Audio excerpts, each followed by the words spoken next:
libo-libo partner ha, libo-libo yung nagdadasal dyan na para lang maging mapayapa at sana hindi talaga ituluyan itong pasukin dahil naman hindi naman violente itong ating mga kapatiran, mga members po ng The Kingdom of Jesus Christ. Ito po ay mga taga-suporta, masugid na taga-suporta pagpasok nitong mga otoridad dyan po sa mga compound ng The Kingdom of Jesus Christ sa Davao City. Sabi? Sorry.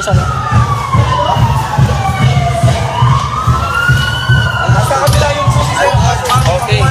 Sa naka-update po sa lahat natin live na live po tayo.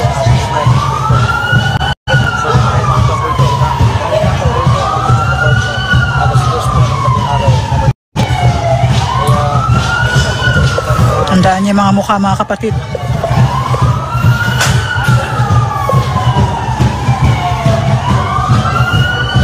Naka-live ko yan. Kaya pag-bukas yan.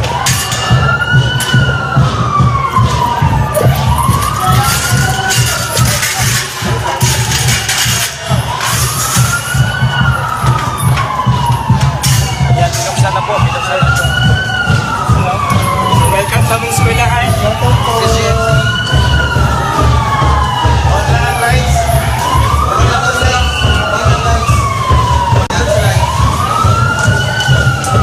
So, ano kadaghan sila?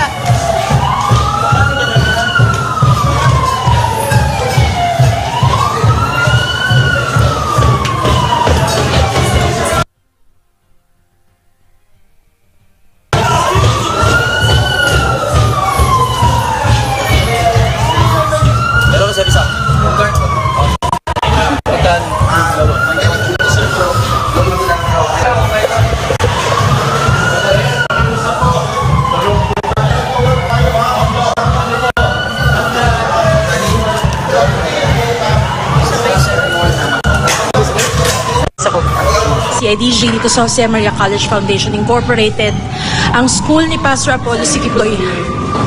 Itinayo ni Pastor para sa kanyang mga daang-daang scholars. Uy, ang manero ni Harris. Ang manero ni Harris. Ano? Wala sa akin kung nasa kayo ni Sir ng team. Ha? Tawag ka sa ay, Kiri, asa sila? Ano? Tawag.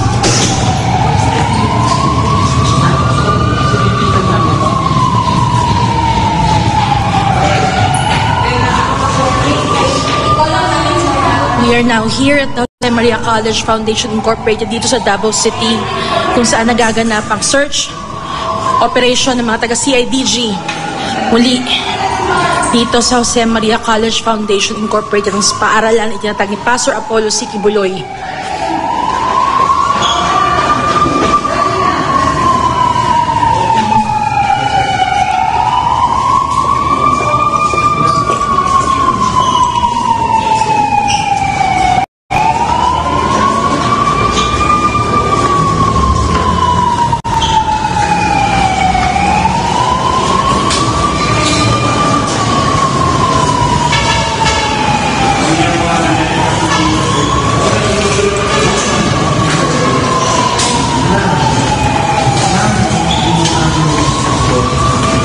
Sugod mo.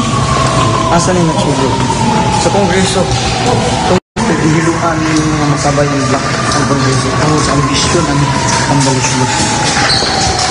Ang nanggamit. Kanya karon gusto mo nag-bigay. Ay, sa sinya. Pakiyan sa sakay. Nahin ka mo, Didi? Si Ate Oscar kayo. Ganyan.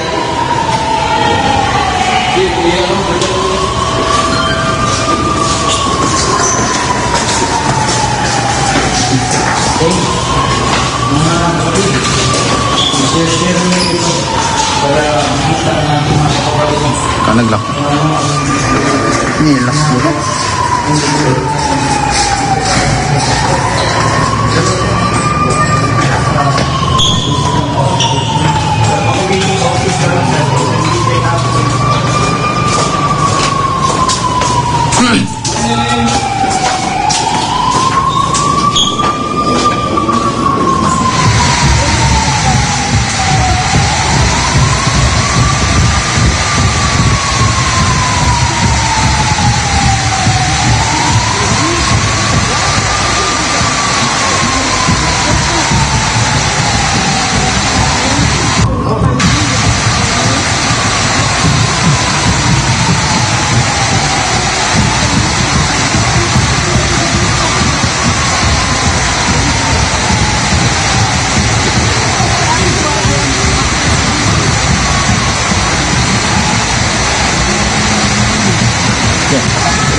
Very busy.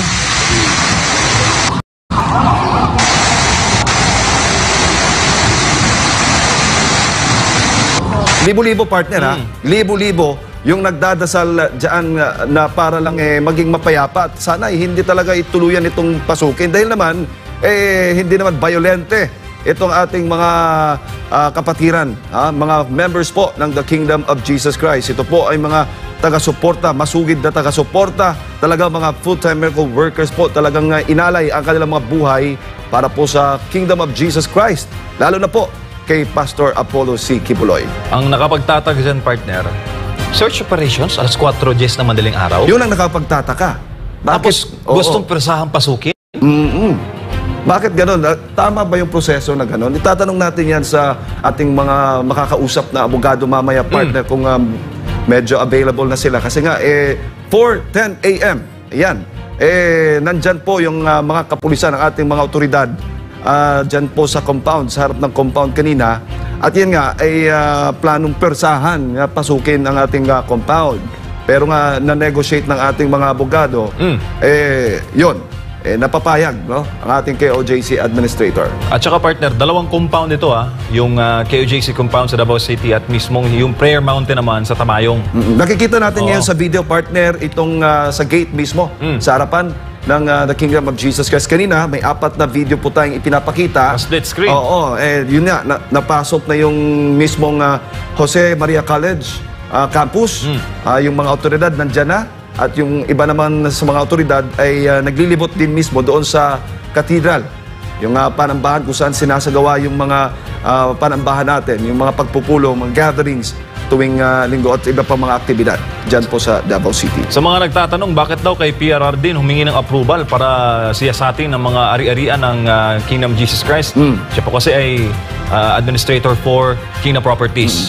Pero tagapagsalita ng The Kingdom of Jesus Christ, partner, may pahayag kanina. Pwede mong basahin natin at i-share natin sa ating mga kababayan. Naka-livestream po tayo sa ating mga YouTube channels, sa Facebook pages at maging sa ating telebisyon. Ay patuloy lamang po kayong nakatutok dito po sa ating live coverage, no? Sa ginagawang pagpasok nitong mga otoridad dyan po sa mga compound ng The Kingdom of Jesus Christ sa Davao City. Sabi ng Executive Secretary ng The Kingdom of Jesus Christ na si Ma'am Eleanor Cardona, this is an exhibition of unforgivable, blatant abuse of power and a violation of human rights. Tayo ba'y nasa martial law na? Nako. Aba, May sinasabi ng silent martial law Sabi, nangyayari na ito ngayon. hindi ito silent, partner. Oo. Pero itong raid na ginagawa nila. hindi na silent nga. Oo. As seen in the ongoing attack on the Kingdom of Jesus Christ compound in Davao City as of June 10, 2024 at 4:10 a.m. kanina pong alas 4:10 ng madaling araw ay a battalion of heavily armed CIDG forces is attempting to forcefully enter the KOJC central headquarters while over 1,000 of church missionaries are praying their morning prayers. The CIDG forces say they're just following orders. Whose order? Kanino? Siyempre. And nasa ano to, partner command responsibility. Yes. Sino bang nasa taas? Siyempre. Alam mo naman. Sa taas ng upuan. Wala silang magagawa. Kung utos po ng nasa itaas po nila, itong ginagawa nilang sinasabing partner, blatant, ano yun? Say, they're just paano mo yun nasabi yung tagapagsalita ng The Kingdom of Jesus Christ? Yung blatant abuse of Ayun. power and a violation of human rights. Pero kung titingnan mo, partner, ng ating live feed, kumakanta lang ang mga missionary worker ng KOJC. Hindi violente. Walang mga baril yan, Oo. Pero grabe yung dala nilang armas, itong mga otoridad. May nakita nga akong machine gun Parang takot na takot na lalabanan, gigirahin din sila. Hindi, Parang lulusob sa partner, sa isang hot pursuit operation. Oo, yung ano lang dito, partner, nagdarasal lang. Yung mga members, 4:10 a.m., panahon po yan ang pagdarasal ng mga kapatiran natin dyan po sa Davao City. During that time, na-disturbo ang kanilang pagdadasal dahil nga po dito, sa kagimbal-gimbal na balita po narinig po ninyo ngayon, ito pagpasok ng mga otoridad dyan po sa KOJC compound. At ang una nilang plano, puwersahan na pagpasok. At pinakaiusapan yan, partner, ha? At pumayag naman si KOJC Property Administrator, former President Duterte, na partner, pumasok. Pero pinalista, nakita natin kanina sa live feed, yung mga taga CIDG at mga pulis na pumasok. Pinalista yung pangalan nila. Ipakita sana natin yung iba pang mga live feed po natin. Oo. Hindi lamang po ito, kasi ito sa mismong KOJC compound. Pagdating mo doon sa Davao City, sa airport partner, paglapag mo, ayan, kakanan ka lang, yan po yung mismong KOJC compound ng sa Davao City. At yan po mismo, yung nakikita po nyo, yan po yung nasa harap mismo, yung main gate po ng KOJC compound, kung saan nandyan po lahat, no, ng mga kaanib at kasapi po ng the Kingdom of Jesus Christ, na talagang nakikita mo, kumakanta, sumasayaw lamang. Walang mga armas po yan nadala, at wala pong planong lalaban dito po sa mga otoridad natin. Kung nais nilang pumasok, kung nais nilang pumasok, ang pusa ng pwersahan. Yan po, at least, na-negotiate natin, at na-negotiate po ng mismong KOJC Administrator, dati Pangulong Rodrigo Duterte, at yan po ay naging